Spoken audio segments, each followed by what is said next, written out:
What's up? What's up? What's up? Welcome to the Mint Ketchup Podcast, episode 17. Welcome to the tour. We're here today with myself, Lofton. You know me, aka Mr. Nice Guy, aka Antoine Cumberbund, aka Mr. Hayes Adonis. And I got my co-host Rajim, aka Boulder Shoulders, aka Dark Poet, aka if you don't know him by now, and go ahead, sir. AKA Mr. Make It Happen, man. What's going on this week? What's going on? What's going on? And we once again have another wonderful guest coming to hang out with us. Down below, we got a Air Force Chief Master Sergeant, referee, director of Central Ohio Amateur Golf Tour, husband, father, all around great guy, and representing for all those professionals out there that are doing big things. We got Jacob Bridges here today. Say hello. Say hello. What's up? How you guys doing? Glad to be here. Hey, well, it's so great to have you out here. Once again, we're always trying to make sure that we're, our job on this podcast is mixing music with the professionals out there, making sure that we're showing that there's all aspects and things of minorities out here that do great things for the community and for their people and being a great inspiration for everyone out here. Thank you so much for coming through and hanging out with us once again.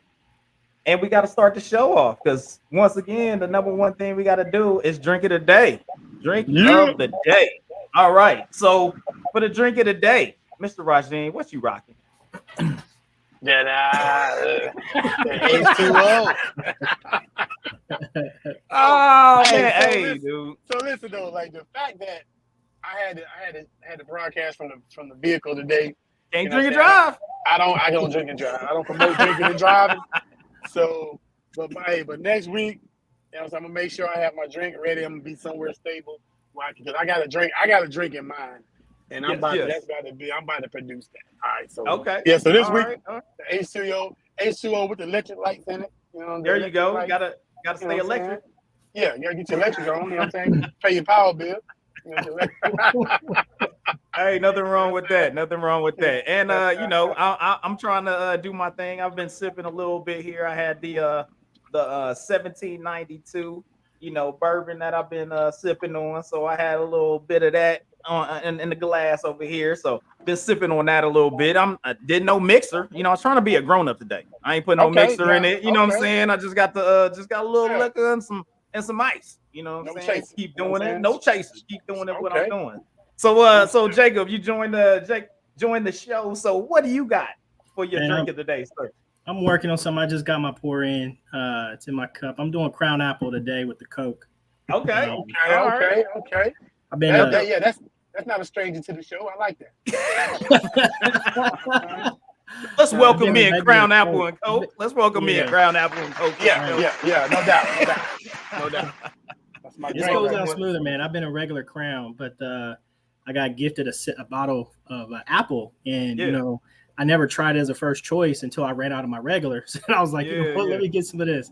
And I just started this up last week, man. It tastes pretty good. So that Crown Apple's legit, and I've had a couple of drinks on here on the show with that Crown Peach. Yeah, I haven't done that one yet. That Crown Peach legit too. That's nice. That's nice. Hey, remember this too. You know what I'm saying? For just as it's seasonal. But if you find you some caramel Crown, the salted caramel Crown, okay, mix it with the apple Crown, you got your caramel apple right there. I'm just saying. I'm not just a nothing. I mean, hey, you know what I'm saying? Off the dome, the remix. Freestyling off the dome. There you go. Ready for Halloween. Caramel apple. You know what I'm saying? Put your little stick in there, boom. Go with it. You know what I'm saying? Go bobbing for Crown and caramel apples. You know what I'm saying? Caramel apples. You know what I'm saying? Change the game. That'll work, man. So I appreciate everybody out there that's watching and listening. Please let us know down in the comments, man, what you sipping on with us today here on the Mint Ketchup Podcast. We're gonna keep it moving. What's up? Go ahead, man. Talk to me. If you got a drink that you like, and you put it in the comments, we'll try it. You know what I'm saying? We'll even video ourselves making it. We'll try it and tell you what we think about it.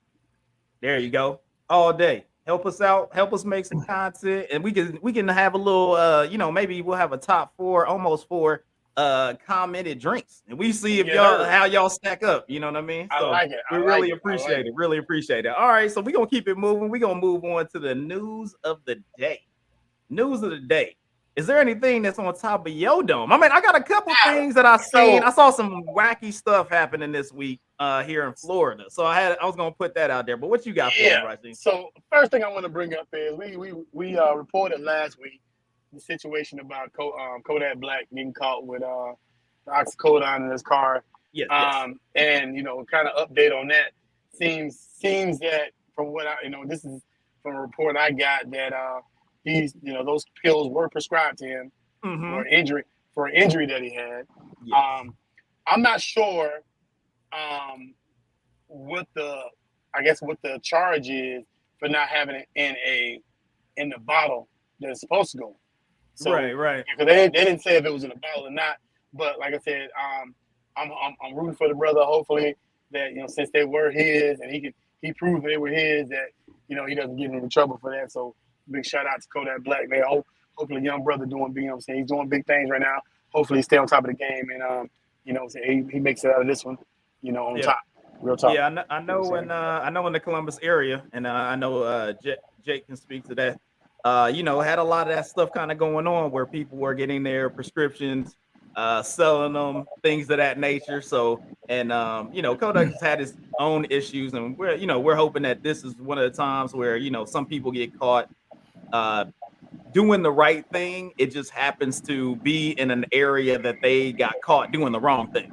You know what I'm saying? So, I know that they had a big, run of stuff that was going on. Of course, you had meth things, and then you also had like the oxy stuff that was starting to go on really in that Columbus area up there. So, is there anything that you heard about this in Jake and what's been going on in that area in Columbus?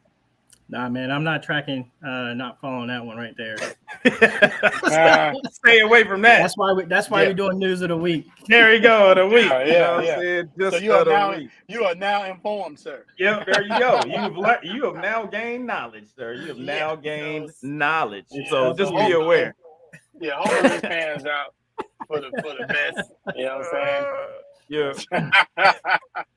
But I did see some kind of wild stuff that took place. So I just happened to be scrolling my phone one time, and this week popped up that there was a trans woman that had been placed in a female prison, right?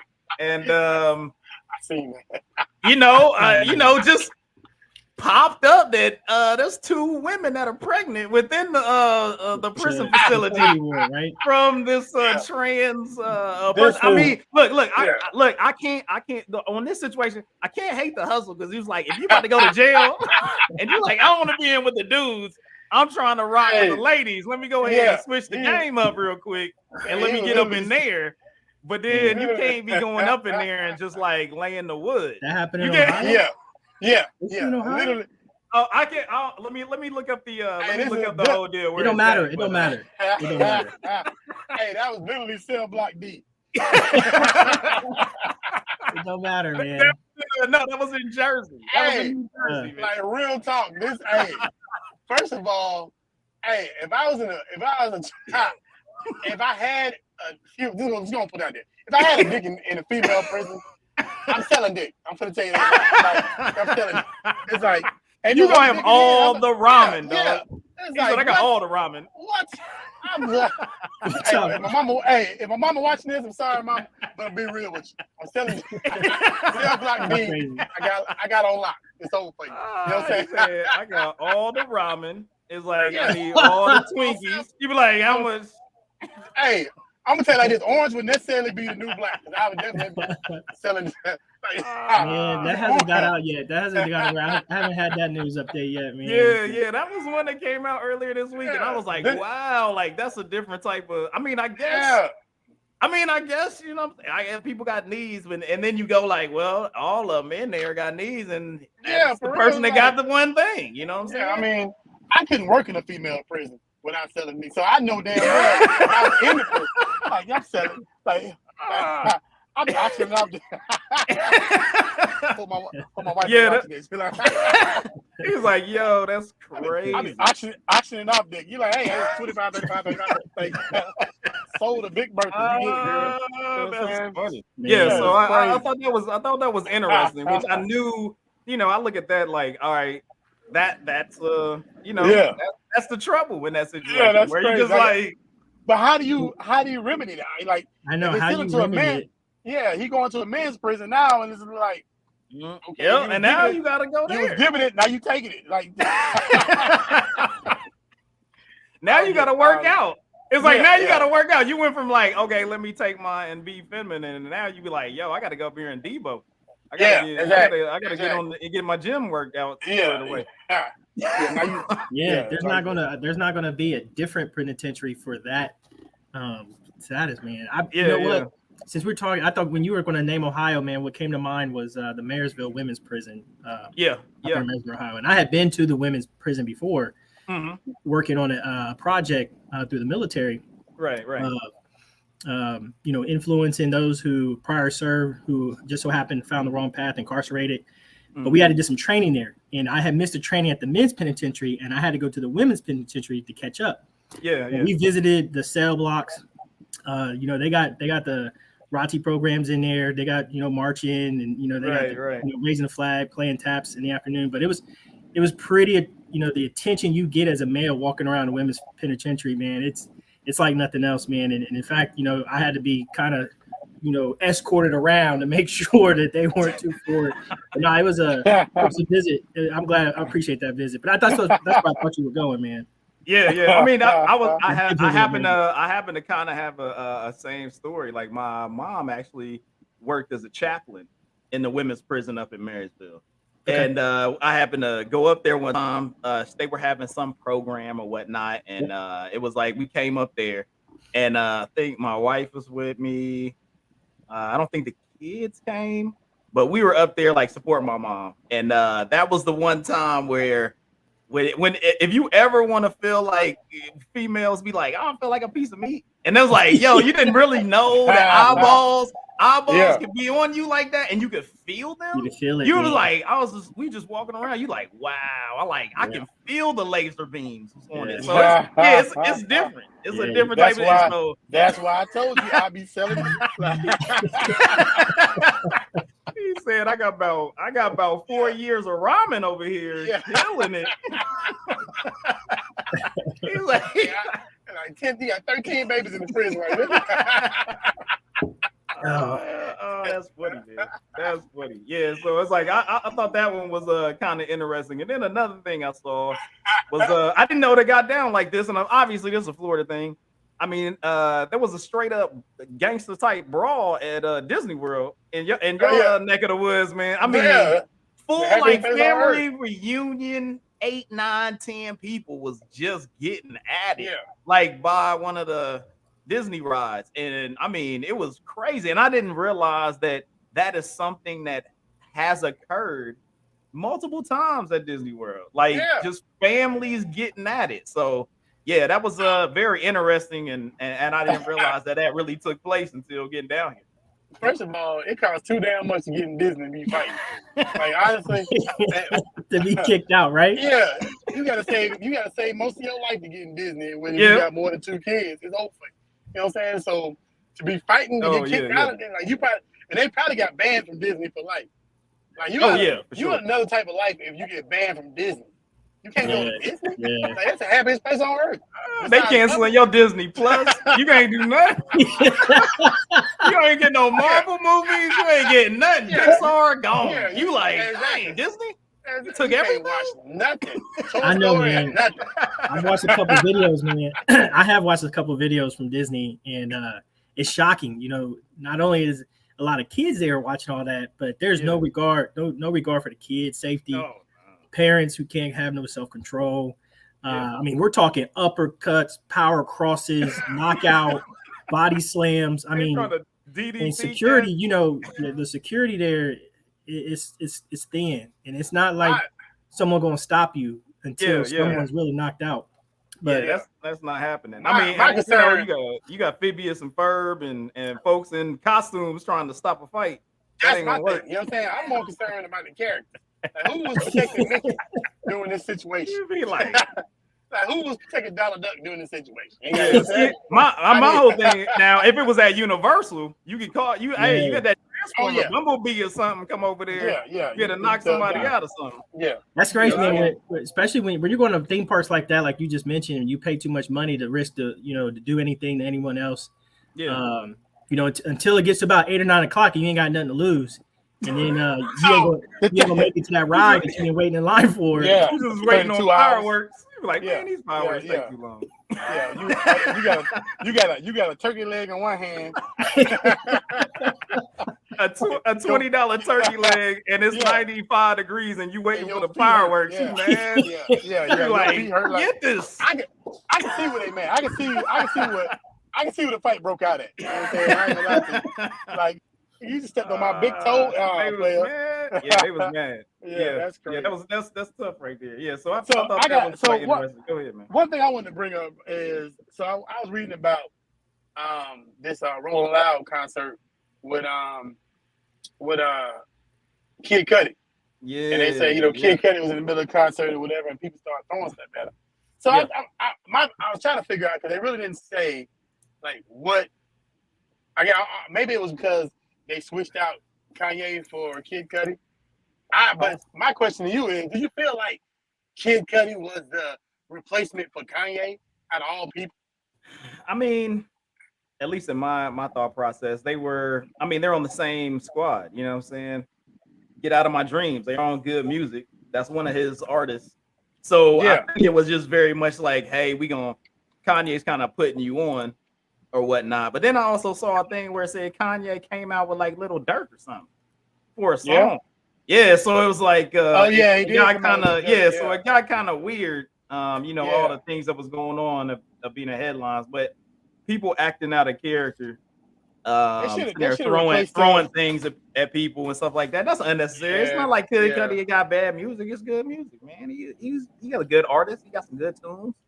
It's like they just there for a concert, man. And how many people are they getting to see?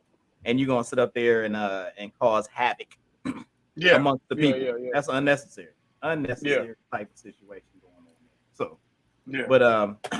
So what type of have you gone to Jake? Have you gone to any concerts this year? Have you had any time? I know you're out there doing all those things, man. Have you had any time to any type of entertainment musical there in Columbus at all? Man, I'm past go and collect my $200.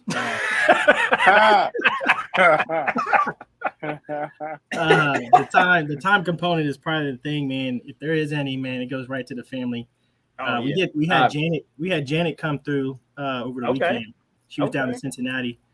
Cincinnati Music Festival. Yep. Yeah, down through there. That was a moment about, but man, if there's time, we do this all to the kids. We're doing the soccer thing, the swimming lesson thing. Understandable. That's always a good thing. Always family is always a good thing to do. And I got one more thing. I saw another little headline, hip hop related. The headline stated that Tupac's advice led to Lords of the Underground rapper becoming councilman. So this Lords of the Underground rapper Do It All, so Debris Kelly, ended up getting selected as a councilman there in Newark, New Jersey. He went through 3 years of campaigning to go out there, and it makes him the first platinum-selling hip-hop artist to be elected to public office in the United States. Right. What? I was like, that's kind of cool. So I thought that was a really cool thing. My question is, what hip-hop artists do you think would be good for Congress or even the presidency? Who do you think would have the ability to make that happen? I mean, you know what I'm saying? Who do you think could be that guy? Who you vote for? I'm voting for Megan State. And let's get to the real one. Like, you out here talking nonsense. Hey. All right. But I figure like we already voted for Trump. Why we can't have Megan Thee Stallion? I don't care what nobody say. You know what I'm saying? I guess anybody can do it. Then you just you know what I'm saying? Whatever. Hey, ain't nothing wrong with making the stallion. You know what I'm saying? So I don't know. Let me never know. So hey, Jake, what do you got? While Rasheen is thinking and trying to get this Megan Thee Stallion out of his head, Look, what do you think? Do you think there's any artists out there that you could say based on their lyrics and their albums that you could be like, okay, this person probably could actually handle business? Man, listen, the most controversial artist that I think really put rap in a controversial way with government was Eminem. He had it out for blocking lyrics, and he went up against Congress. He got the song out there, that track about America, all that. Yeah. But if you're talking about someone that really F's the government and doesn't like it, Eminem would be that guy. I think he could handle that. I think he would handle that song. M would be interesting. Yeah, M would be interesting. He would put out. He would try to do it like 8 Mile, and he would talk all the bad stuff about himself, and then be like, "What you gonna say?" He's like, "What you gonna say?" And then they can't say a battle rap between Eminem and Putin. Oh man, that's tough. Yeah, M would be interested. I think I think somebody that would be like really smooth with the way they talk. Because I don't know if M could really pull off the presidential. You know what I'm saying? Like he would be like, so he would come in straight boom bap, let me do. He would do his M thing. I think a person that could pull it off and actually could like sway thoughts and be smooth, Common. You took I think Common would be a dude that Common could literally be like, all right, I'm gonna give you. He gonna give you that Obama-ish type deal, but then have the fire lyrics on it and be like, oh, I'm gonna kill you right here. But at the same time, he can go over here and be like, all right, I give you that dapper. And you know what I'm saying? He could get suited and booted, come up here and do the things. Like I think Common probably would be a guy that I would look at, and he could hit both sides. He would very much be like, all right, I'm about to kill you. But at the same time, I can be real smooth and dapper. And then the ladies, of course, you always got to have ladies. Ladies like Common. You know what I'm saying? Plus, he light skin. You know what I'm saying?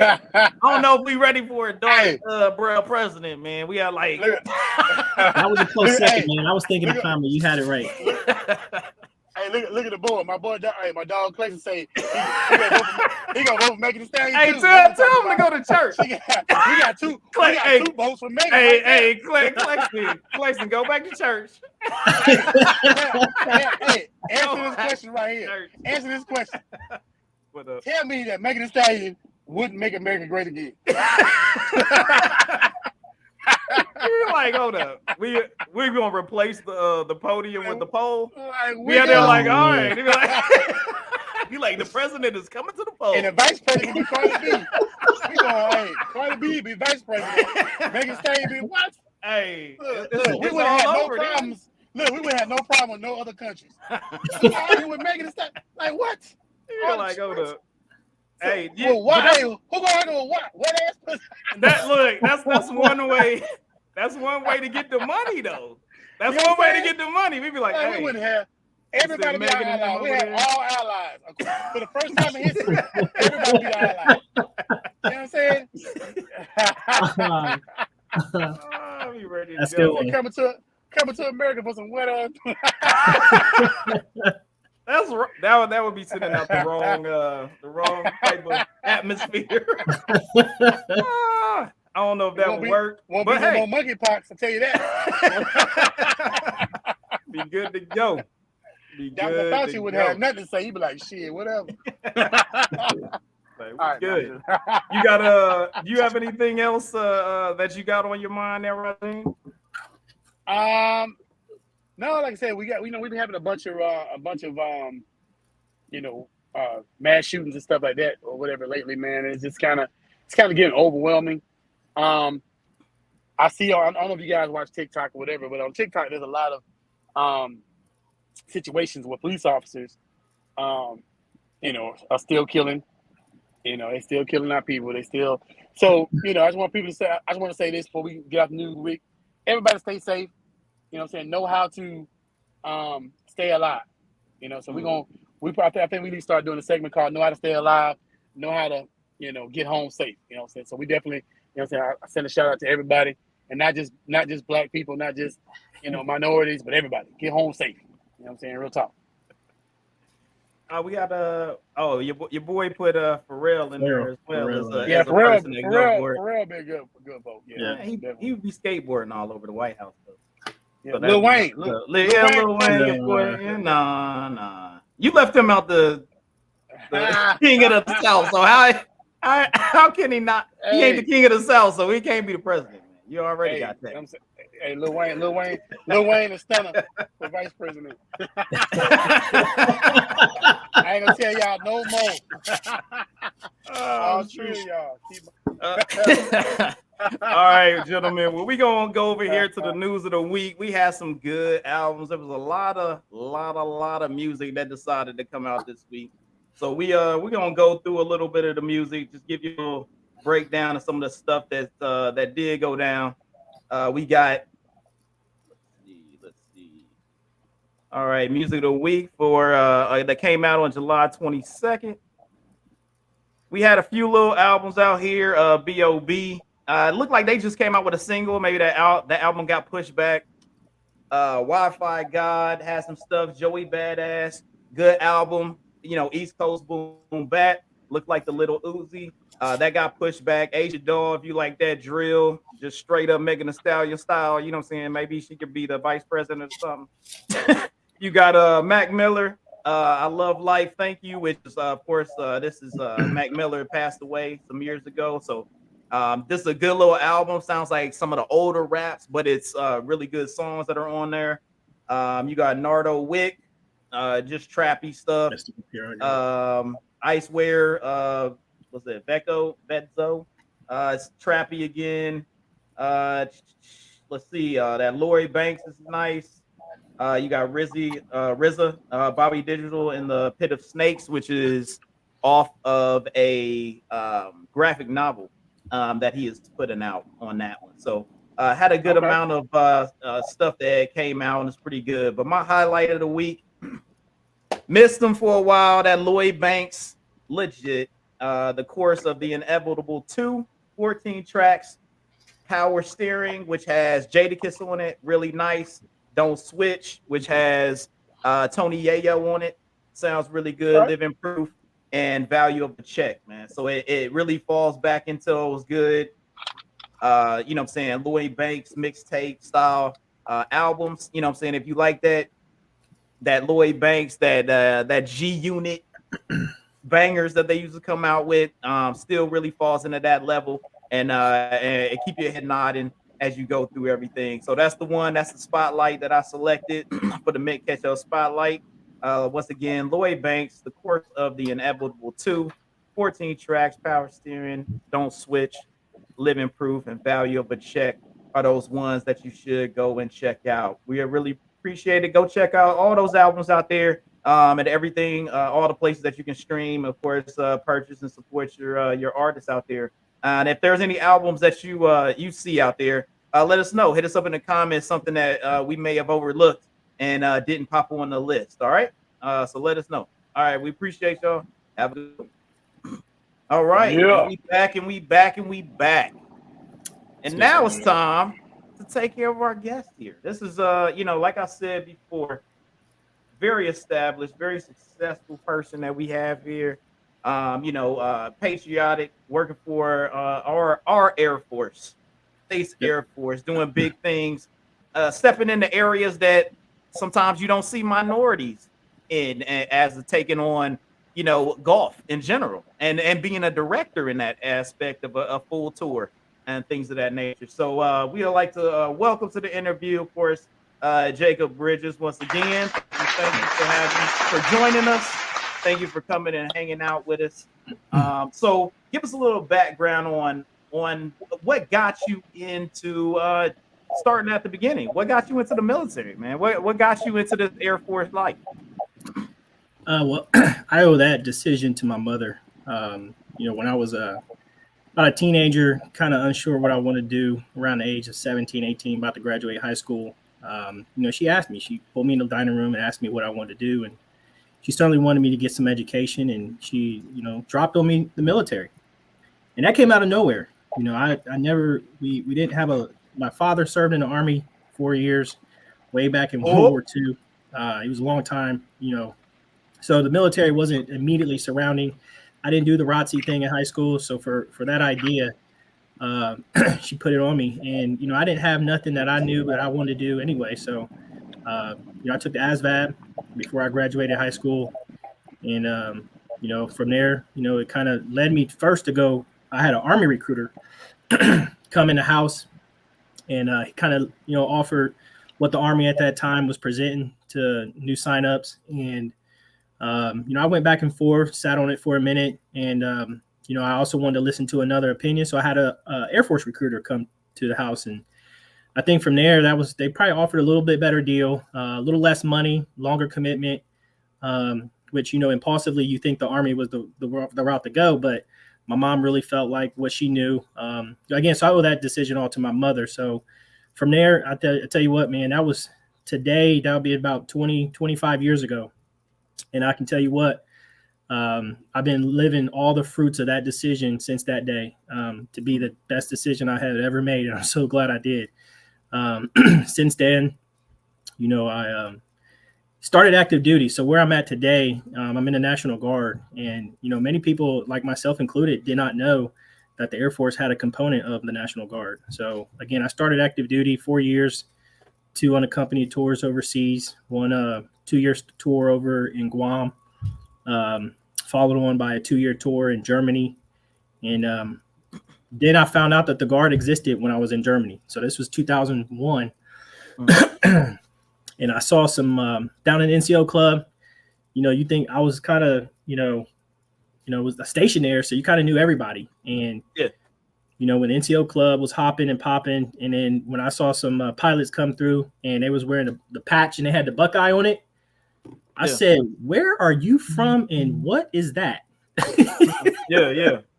And from there, they told me how, you know, they're from the National Guard. They're based in Columbus, just south of it at Rickenbacker. And I was just couldn't believe what they were telling me. So looked into it. And I always felt like I didn't know in the Air Force, if I stayed overseas, how I would have a life. Because I went single. You know, I'm single in the company. So you didn't know, you know, I wasn't engaged. I wasn't, you know, courting anybody real serious. So I never knew what military life would look like. So home was where the heart was. So, you know, being in the National Guard was over there to kind of get in contact with me.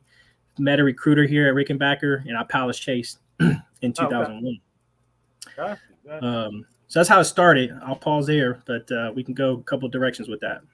Yeah. So going from, you know, the active duty, coming from overseas, you know, we both served in the Army on that side over in Germany. So we were in Würzburg, Schwenkfurt area with the Army over there, doing our thing and kind of dealing with some music as we were over there. But transitioning from, you know, being overseas, you know, I see with your love of sports and everything you got into, how have you fed that hunger with your love of sports and some of your extracurricular activities? I know that, you know, being a rep for the OHSAA and also being an owner operator of the Columbus or the Capital City amateur tour. So explain, how did you get into, you know, those passions?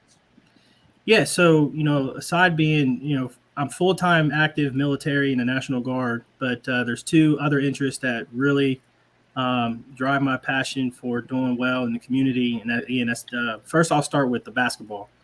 When I was deployed in Kuwait in 2017, they have intramurals, right? So they have intramurals, squadron versus squadron, competition based. And for every team submitted, they need a referee. So it first started with softball.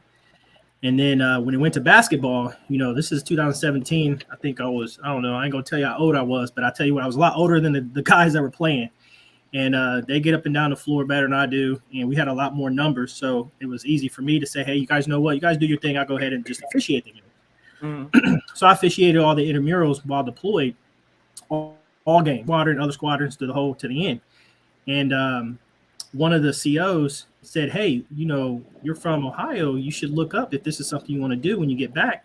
I'm sure they welcome officials, and you can go to a class and get certified. So when I came home, maybe a season later, I looked up online and got with one of the guys in the unit.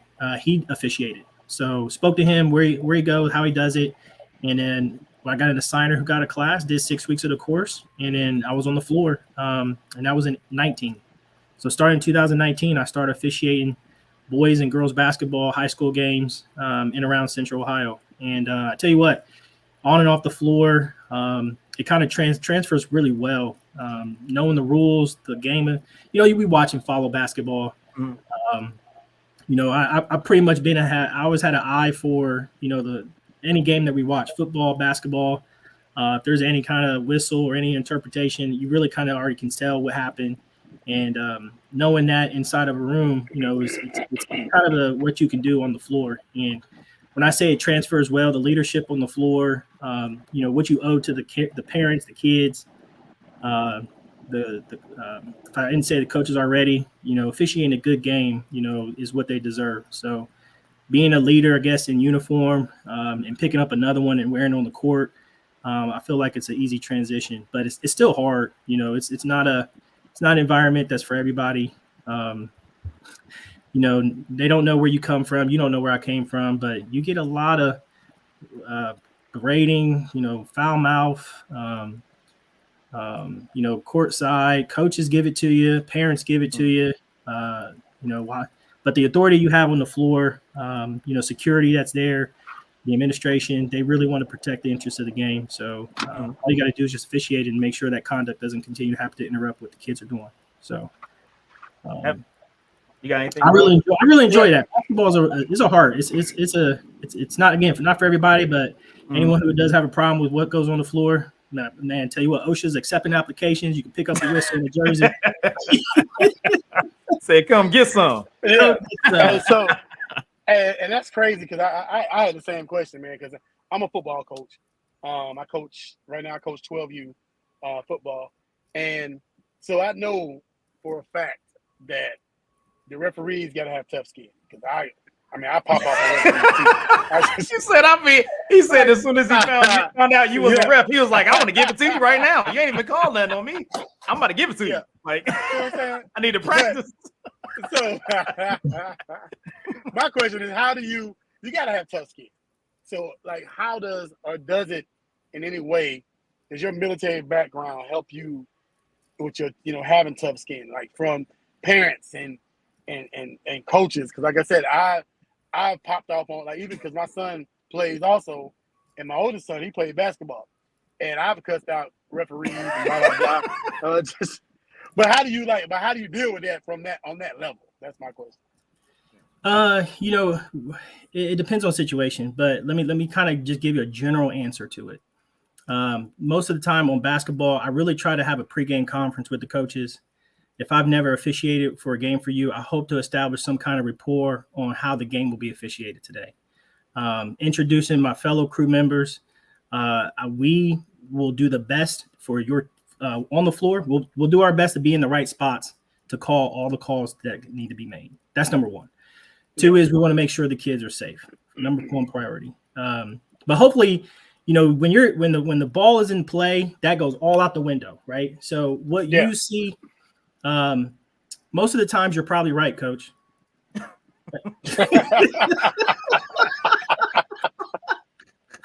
gonna be honest.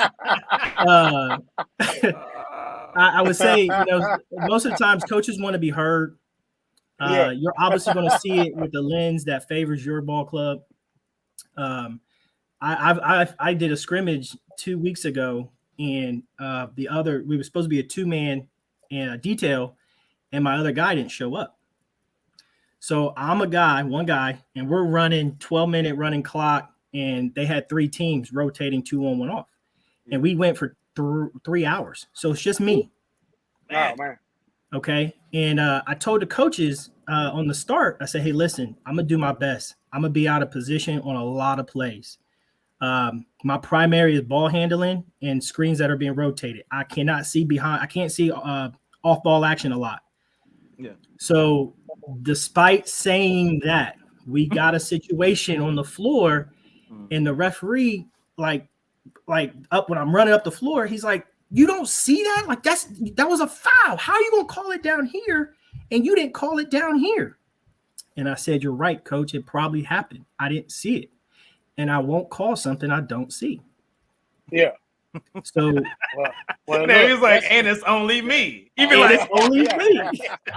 But I can tell you what. Let's be fair. Even when it's the right amount of crew, some of these leagues, and I'm on Ohio. Okay, so some of the districts depends on if they pay for 2 officials or 3. Okay, so listen, every NBA game you watch, let's go NBA. Every NBA game you watch, there's always 3 officials. Right.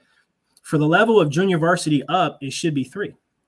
Most schools only put 2 officials on the floor. Okay, why is that a big deal? The 3rd official is opposite of the court on near side table side action. Why is that important? Because you don't see as much. And we're having 3 officials on the floor, and you say you're a football coach, right? Yep. So basketball coach, I'm gonna keep it simple like this to explain some of the reasons of disagreement. On a basketball floor, I have what's called a primary coverage area. And there's positions on the floor a referee has depending on where the ball is located. And if I'm the trail official, my primary is ball, and there's a wedge on the floor that I'm responsible for. And each official will have their own wedge on a 3-man detail. So sometimes when the ball moves and it crosses those division lines, pre-game, we discuss whose responsibility the on-ball action and what official has responsibility for calls. Sometimes officials don't pick up that so well. Other times there's a gray area, and that's sometimes why calls are being missed because my eyes went somewhere they shouldn't be. Right. So when a call's not made, it's because it could have been blurred. It could have been what's called being blocked. So if this is action on the ball and there is action in between me, ball, and behind it, I don't see it. It's called being blocked. Yeah. But from your angle, you saw it all day. Yeah. So it's just lines of sight. And that's kind of what I come back to. Coach, you're probably right, but I can't call what I can't see. Yeah. Which makes sense. Yep. You know, we and like I said, being a coach, like you said, being that we have our eyes on all our players, you know what I'm saying? So, you know, so we kind of feel like we always feel, and even as a parent, we always feel like the referee should have saw that. You know what I'm saying? Yeah. But when you think about it, y'all don't have 10 pair of eyes, so how you gonna see everything? It's funny you say that. We went to nationals last year and played a team that the calls were so bad that we knew a fight was gonna break out.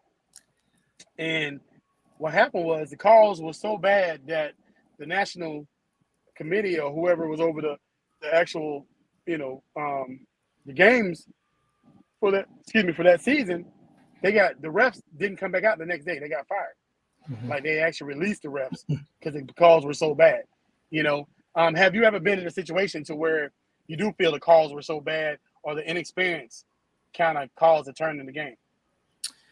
Yeah, my second game. And that's yeah. I knew it was your ass. No, but like, damn it. No, it could be attributed to experience level. Normally time you won't have a crew that's all junior in experience because they just swallow the whistle, we call that, I guess. Yeah.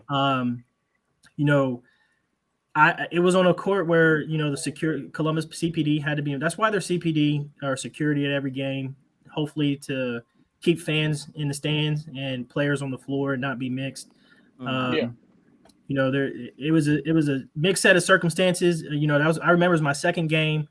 It was the first time I was doing 3-man, and I got weird. I got crossed on where my responsibilities were on the floor as far as where ball was at and what calls were supposed to be made if it occurred in my area. And I didn't make a call. And it led to loose ball on the floor. It was girls. It was JV girls. Loose ball on the floor. Girl got elbowed. And at that time, this was 2000 before COVID. So 2019, you know, she had a bloody nose.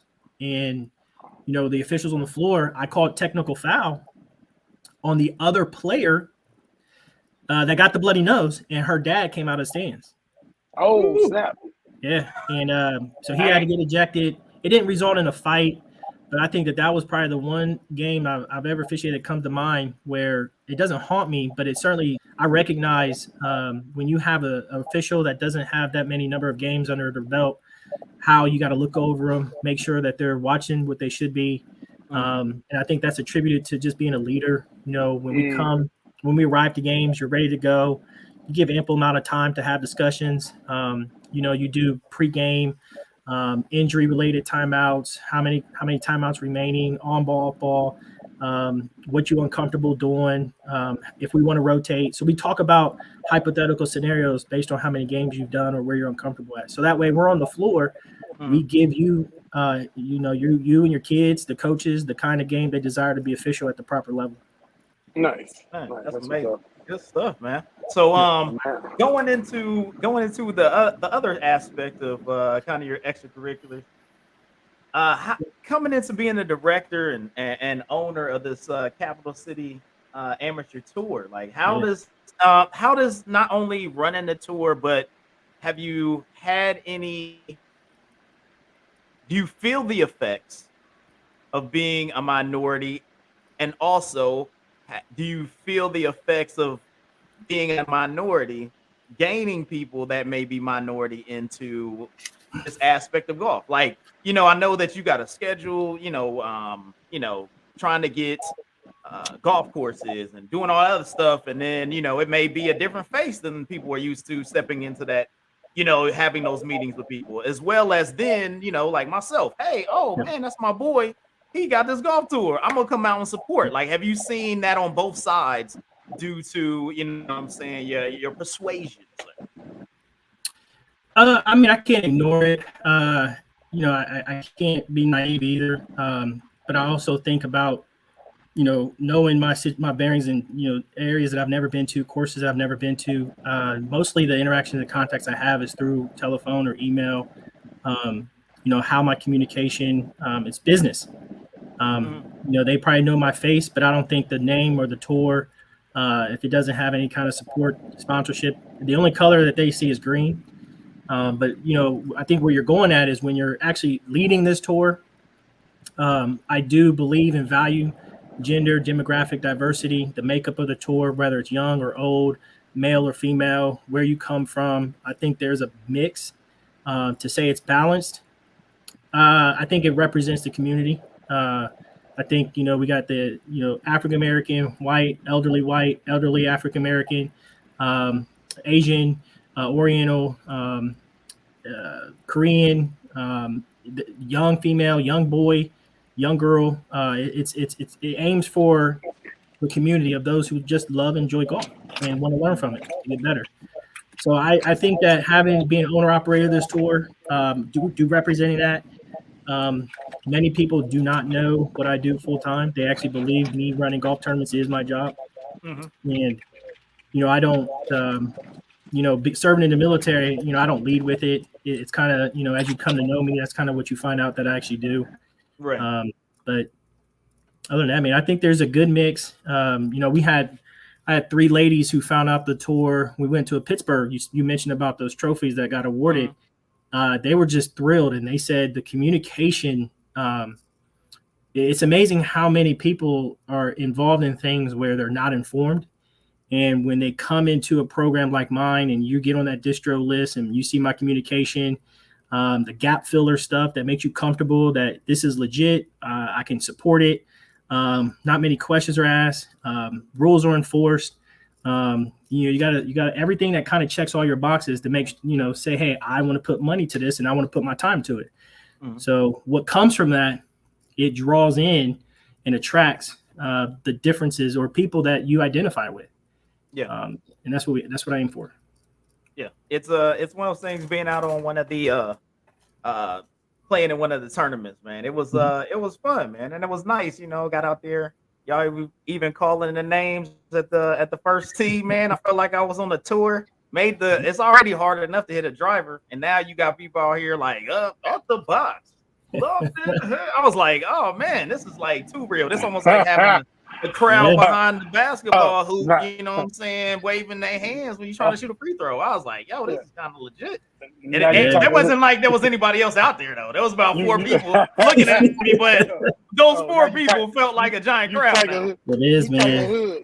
I'm Lion Forest out here. I ain't Tiger Woods. I'm Lion Forest out here. It was fun, man. I really had a good time, and that's one thing that people out there listening, if you're in the Columbus area, for sure, come out there and support Mr. Bridges, Jacob out there, that he's doing big things with the Capital City Amateur Tour. If you love golf, you love being able to get onto private courses that you may not be able to do. That's one thing that's kind of cool about that, is that you get to play on courses that aren't open to everybody.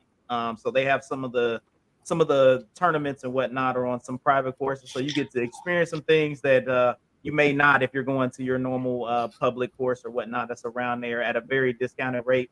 And you can win some trophies and beat some people, talk trash, find some friends, and have a good time. So if you are into golf, that's a really big thing, a good thing to do out there in the Columbus area. Let's see. We got anything else from him, man? What you got, Roshan? You got anything else for him? No, man. I appreciate what he's doing, man. I'm like, I haven't. It's funny. I haven't played golf before. I got a brand new pair of golf shoes. My dad bought me some golf clubs for my birthday one year, a few years back. I still ain't never played golf. I have no idea how to play golf. You know what I'm saying? I went to Top Golf one time. There you go. It's almost there. Almost there. That ain't end up too well. So yeah. But I heard it's relaxed. So I definitely but I definitely I appreciate what you're doing, man. The honor is it was very, to go out with these kids, man. People understand, like, when you being a coach, man, and just being able to interact and mentor young people at every level, man, either whether it's referee, coach, whether it's just, whatever you're doing, to take your time to go out and give to these kids, man, means a lot, because you never know that some of these kids, you're saving their life. Some of these kids, this is all they got. Like when they get home from school, this is what they look forward to. This is their out. And I've only been coaching this is my 3rd year coaching. And, I did it. My stepson, he plays football, and it was kind of my bond with him to go out. They said, hey, we need some volunteers. I will start volunteering or whatever. So now, I'm still coaching. He's moved on to high school. I'm still coaching AAU ball. But for me, to be able to bring my military background, my career background, my educational background, my where I came from background, and all this, take all this, wrap it up, and give it to them as a gift, and say, hey, this is what I've been through. This is how you navigate life. This will help you move forward. And to give your time, and to these kids, man, it means so much. So I applaud you for that, man. Keep doing what you're doing. Make sure, you keep giving them the knowledge that they need to, to become, adults that, thrive in society, man. That's awesome. Yeah, man.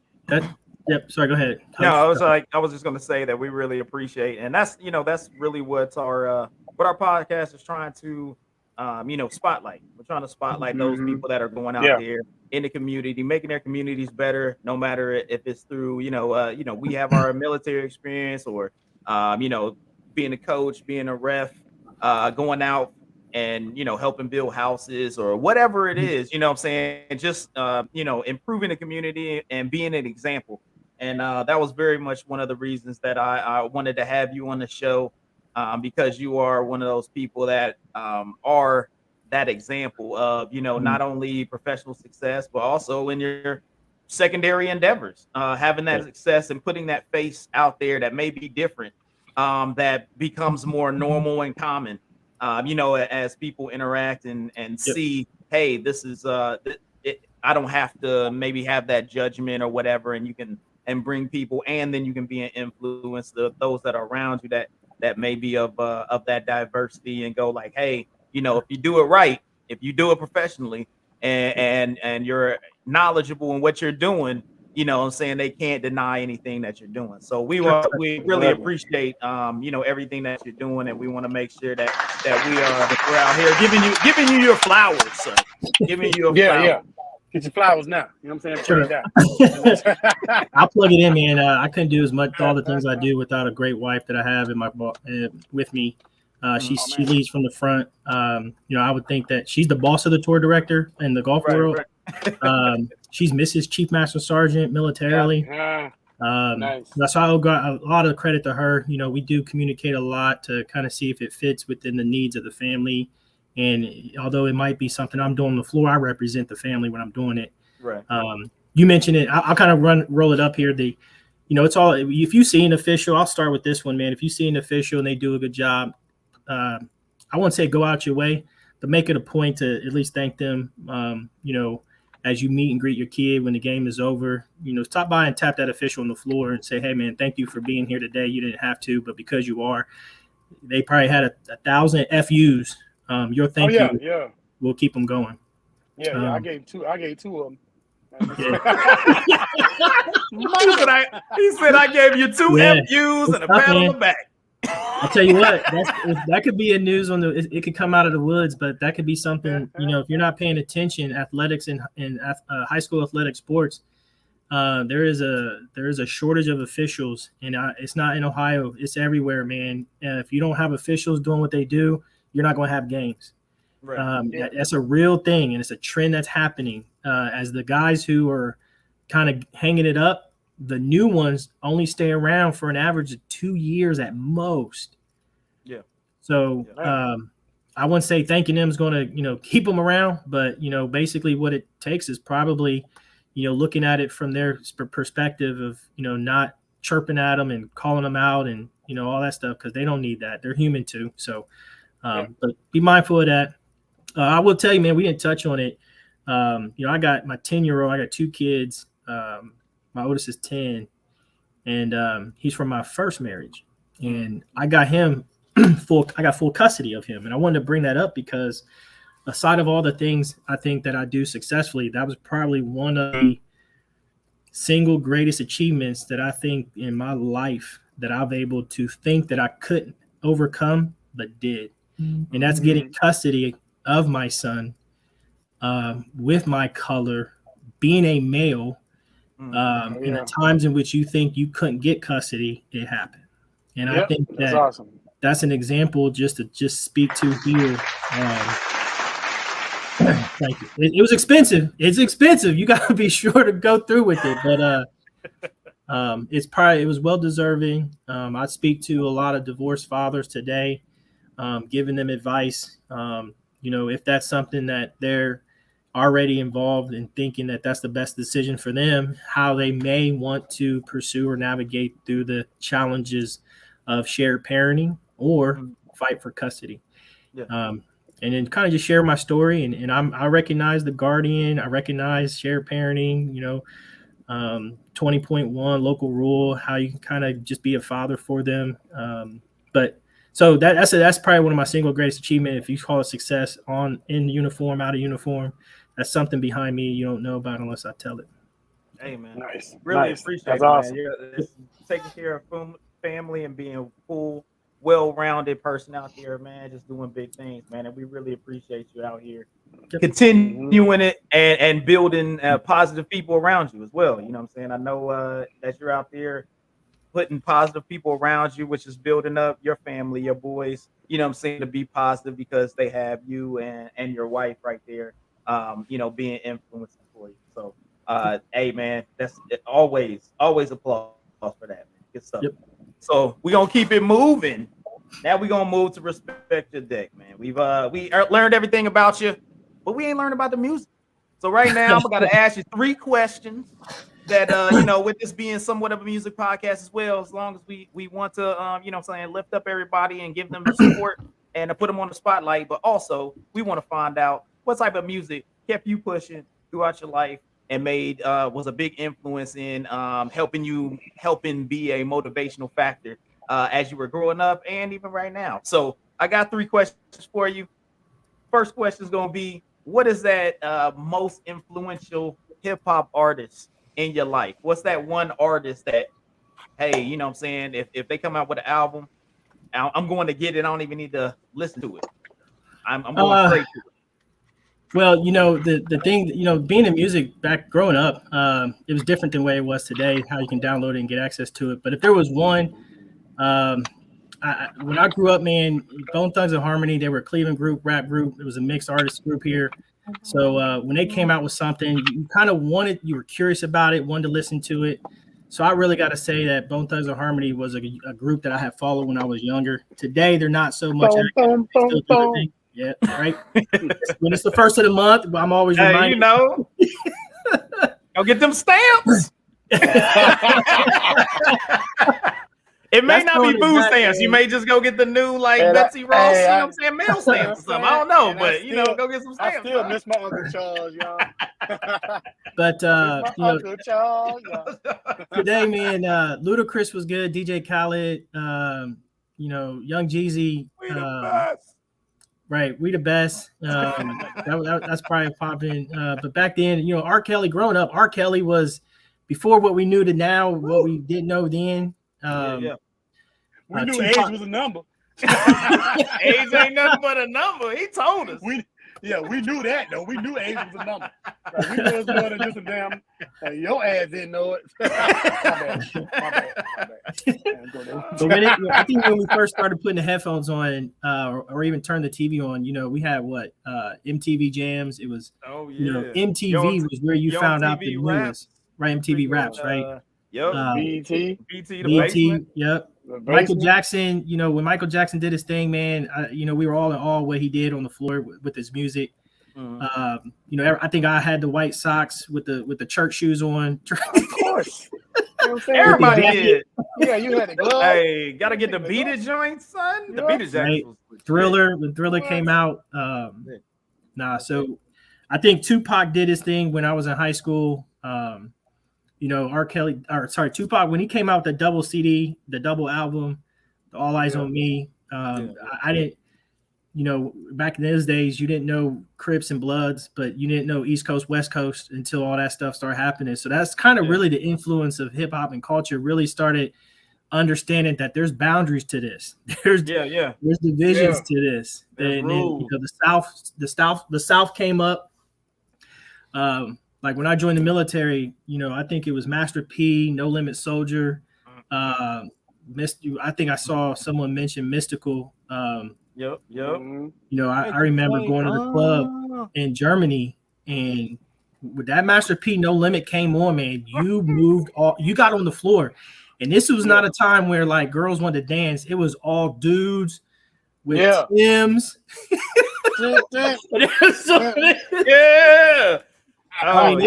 pumped some kind of different energy in the club when that Master P hit. I tell you what, them boots hit hard when you're out of control. That was I would say that was the beginning of the legit I would say early 90s though. Yes, it was. Onyx had the little slam joint that was kind of like slam dancing, so that was kind of like the mosh pit, and then it kind of revitalized itself. When the South came back, you had 3 6 Mafia was in there. You have some fun. Hey, Hayes, you remember when we was in Germany? When I was in Germany, I was a bouncer at the club. And there's certain songs that came on, and they'd be like, "Hey, security to the dance floor." You know it's about to go down. Hey, I already know. See Murder come on. You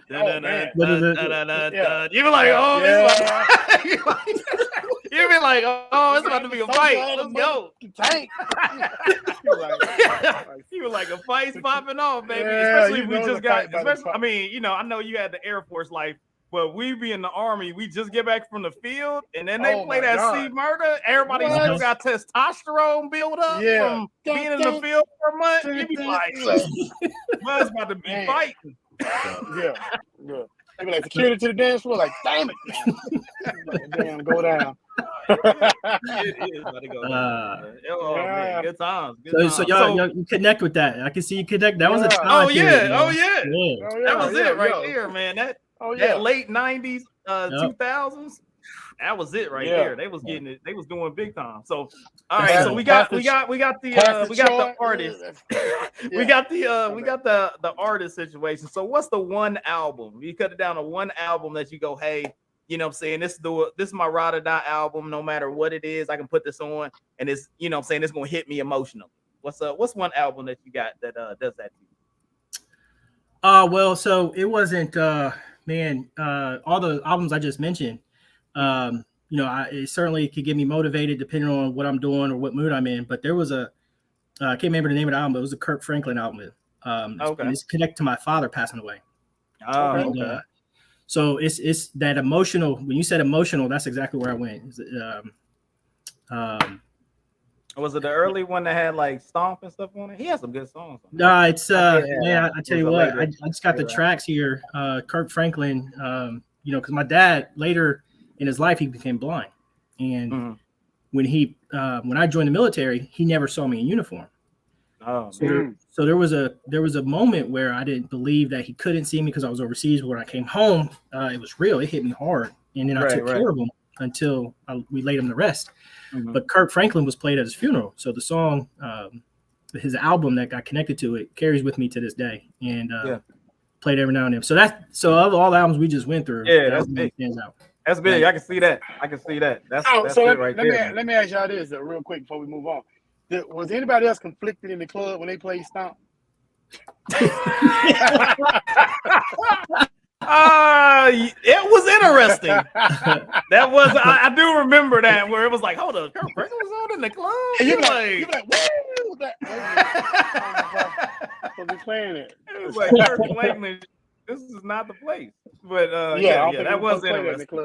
Everybody Nation Project. That's what it is. I'm looking at them. Yeah. So the New Nation Project. New Nation Project. That was a good album. That was a good album right there.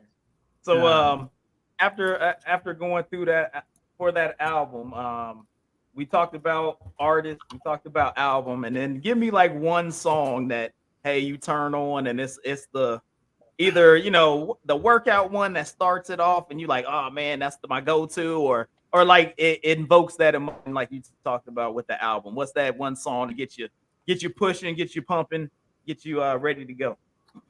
Oh yeah, Put On by Young Jeezy. Okay. I put on. Yeah. Put on. I think that hits home with everybody because we all represent something. Yeah.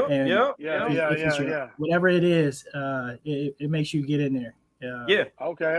That's it. Yeah, there it is. Yeah, because you can just go ahead and put whatever city you want. You put on. That's what I mean. I don't know how many football teams came out to that, basketball teams.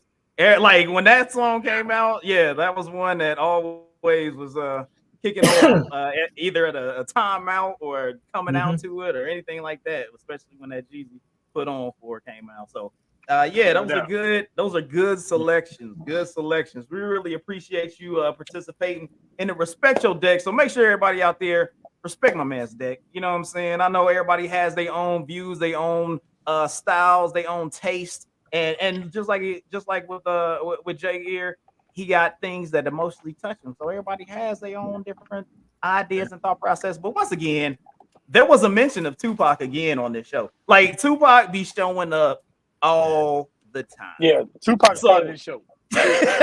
He always is popping up on this show. So shout out to Tupac. He showed up again. So now it's the top almost 4. We've moved on. And it's my turn. Yeah. Is it my turn? No, hold on. It is my turn because you forgot Lil Wayne last week. Yeah. So it's on you. That may be the 4th time I brought that up in this show. But you but you forgot Wayne, last week. So still the king of the South, dog. Don't worry. So I prepared this one, which I came at a different angle. It's a new top almost 4. I gave you 4 as always. I don't know why we just don't call it the top 4. I made up the name of it, but anyway, we going with it. So I got the top almost 4, and I went with best hip hop clothing brand. So best hip hop clothing brand. Let's go with the top 4 best hip hop clothing brands. And now, so we got honorable mentions due to the fact that some of these hip hop clothing brands they did not continue with the success or didn't have the expansive success that they could have. But there are a few out there that I have to honorable mention. We got Mecca. Honorable mention. Mecca has some great stuff out there. Pelly Pell. Honorable mention out there. You know what I'm saying? We got actually one of the most famous ones that started the game. Boo Boo in the game. Honorable mention. They did they daggone thing. You know what I'm saying? So it's like those are my three like honorable mentions. Some of the ones are more we got some newer ones, and then we also have some older ones, and we'll see how they rate it. So at number 4, just because of the popularity and how it exploded, I have none of this stuff at all from number 4. But he made a ton of money. And that would be Yeezus with them ugly shoes and hoodies. He made crazy money. But the Yeezus brand made stupid money. I don't know if it's I look at it like a fad thing, whatever, but he made crazy money. He did the Kardashian way and made it explode, and they made a lot of money off of it, and he did his thing. So he got his that was a marriage made in money, and they did it, and they made a lot more money. So Yeezus number 4. Number 3, money, flash, got some style to it, great producer, doing his thing. We got Pharrell with the $1 Billion Boys Club. He's doing his thing, man. It's like he got the gear, got the style, it looks good, does his thing. So and it's transfers from earlier in his career all the way up into now, where a lot of people still rock the $1 Billion Boys Club. That's a very not time specific name. Like he has something that can spread over an extended period of time and never really gonna go out of style. Next, normally known as one of the top hip-hop artists ever, rapper ever, gotta go with Rockaware. Rockaware was doing their thing. Like everybody was out there with the Rockaware doing it. It was one notch underneath number 1 as of, hey, if I have this, I'm somebody. And number 1 on the list of best hip-hop clothing brand, I have to go with, they even made suits.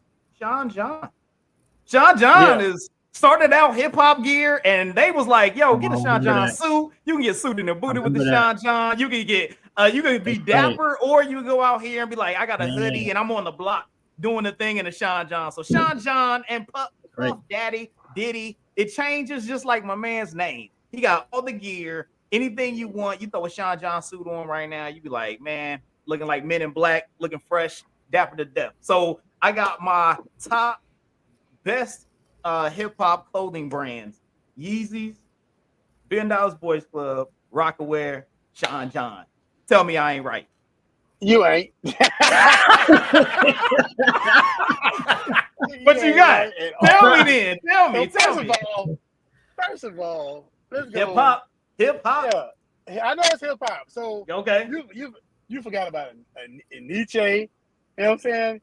You forgot about like Apple. I'm like, okay, there's a reason. But listen though, there's a reason. You had Apple Bottom changed the game for people. Did you rock Apple Bottoms? You just ain't who you said of all time. That's what I'm saying. I've never seen that one Billionaire Boys Club shirt ever. Like ever. I don't know not one person. I don't know one person that ever rocked Billionaire Boys Club at all. I've seen many. Rockaware, Sean John, of course. Yeah. You know what I'm saying? Billionaire Boys Club.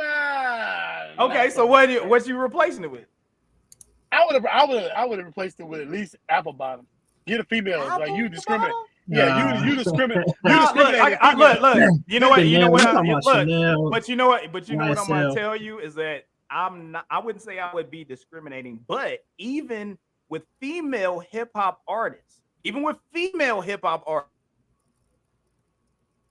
the times that we grew up, you had women wearing Sean John, you had women wearing Rockaware, like women was wearing FUBU, like they was wearing that stuff as well. Female groups back then. Let me tell everybody. I owned a clothes shop, right? Yeah. And I sold Apple Bottom, I sold Rockaware, I sold Nietzsche, I sold a lot of female brands. Yeah. Apple Bottom, and what's the brand by Russell Simmons' ex-wife. That may be one that what was that one? What's it? It's on the tip of my tongue. Let me see. Hers was big, apple bottom was big. And females went crazy on apple bottom. Fat Farm. Fat Farm. That was one Fat Farm could have Fat Farm could have been on that list, yes. You know what I'm saying? I agree. Fat Farm could have been on that list. As a retail owner, apple bottom sold out like that. Because females would apple bottom be considered hip hop clothing? Yes. Billionaire Boys Club is not hip hop at all. Man. Like you name one rapper that wears Billionaire Boys Club. Okay, have you seen all the rappers that wear clothes now? I don't know that. Yes. Do you consider those hip hop? Because they don't really wear they're in a whole other league. They wear dresses and all kinds of stuff. Like, so now, because I was gonna put Fendi on there because Fendi ain't hip hop. But do artists wear that stuff? I thought we were talking about owners of these clothing lines. I was talking about like hip hop clothing brands. And when I think hip hop clothing, I think like when I watch a hip hop video, and I saw an artist wearing something and they had it on their chest, and people when you would go and purchase, you're like, I'm getting that because it looked good on that video. Yeah, because it was marketing. And how many females had this? How many females bought this? Sure, they had them apple bottom jeans. When did that? With the fur. So this is my also. The whole club was looking at her. See, but this is my question. Was apple bottoms killing it prior to that song? Yes. I ain't hear it. I don't know. I don't know. As a retail owner, yes, they were. Were you selling? You were selling them before that song came out? I was selling them during that area. I don't know if it was before or after the song, whatever. Because that was literally the first time I ever heard of apple bottom jeans. Was that song? And then they started popping. But then they started popping up more, and you were like, "Oh, but I haven't." Why do you think they said they had the song? The song came from the clothesline. No, I don't know. Look, come on now, because you know, if an artist come out with something, it's also a partly of marketing. It's a marketing baby thing as well. It was a female baby fat, but that was off of Fat Farm. That was off of Fat Farm. Baby fat. Baby fat. Yeah. That was. But I still say at least something. I would put Fat Farm instead of Billionaire Boys Club. I can give you that. I give you that. That was one for sure. I've never seen that one Billionaire Boys Club piece of a I haven't either, man. I would know cross colors before. Exactly. Cross colors. You remember cross colors? What cross colors on the list? I think it didn't last. That was me. It didn't last. You had your Jordans, your cross colors, your Sean John. I had my Cortezes, my Elises, my Jordan. How about Dada? You forgot about Dada. Yeah. I would say, especially when I was thinking about it, I'm thinking about more longevity as well. Yeah, that's all. Yeah, cross colors. So that's what I'm saying. It's like cross colors did a thing and then they just died. They're gone. Like but you honorable mentioned FUBU. FUBU has been gone. FUBU was. I mean, the dude that made FUBU was on. He still was keeping the somewhat alive. He was on Shark Tank, so he did there. But he didn't let go of FUBU. Hey, I was in the Philippines. This lady told me, "You too big. We don't have your size, but we got FUBU." That's where it's at. He went international. It's a one size fit all. Yeah, she talking about we got FUBU your size. I don't want no damn FUBU. He's still making some money there somewhere. Philippines, he out there killing it. Only place you get FUBU is in the market somewhere in India. Well, hey, I had one blemish. I would say one blemish. I would have put Fat Farm in there instead of Billionaire Boys Club. But that would be probably the only thing that I would say that I everybody has a thing. I don't know about niche. Some of those probably got a Billionaire Boys Club shirt. You're not gonna Billionaire Boys Club shirt ass. I'm trying to dream, baby. If I put the shirt on, maybe it'll happen. You know what I'm saying? I don't want to be in no boys club. You ain't like the Boys and Girls Club? Huh? What you talking about? No. You know what I'm saying? Like, I'm a grown ass man. I would be the $1,000 man's club, the $200 man's club. Oh man.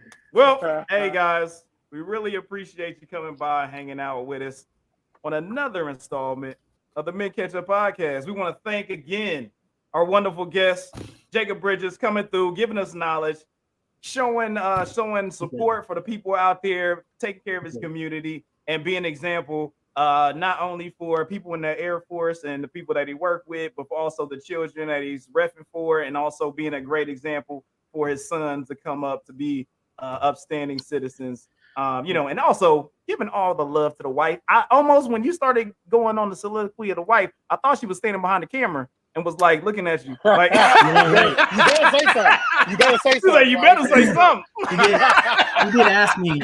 She said, because when this was kind of coming into the day, she's like, "What are you doing again?" And I was like, "Well, I'm doing a podcast with Lofton." And I said, "I swear you met him before and his wife." And I was caught up at the fair. Yeah, I saw her. We came to the baby shower. Yep, the baby shower. Yep. Yeah, we was at the baby shower. She connected with you. She was like, "What is he doing?" I'm like, "Just let it. There's too much. There's not much time. There's not much time." Just tell her to, you know what I'm saying, check it out, subscribe, click the bell. You know what I'm saying? Like, hey, if you're gonna come through, do all that. You know what I'm saying? Because we're trying to get the love out here as well. So, we really appreciate you, man. Keep doing what you're doing. Hey, when I'm in Columbus again, for sure, I'm gonna have to try to, if I can coordinate it, to get on one of them, get on one of the tour events again, you know what I'm saying, to come hang out, or I'll just, like I did last time, come up to the base. Maybe people will be there next time, and I come check you out, man. So we really appreciate you coming on. Once again, click subscribe, hit us on all the platforms, all the social medias at Men Ketchup. Hit us on the Facebook. You can see us on YouTube. You can hear us Spotify, TuneIn, Apple Podcasts, anywhere that you can stream it. Once again, we love you guys. Thank you for everything that's been going on, and we about to be out of here. Men Ketchup.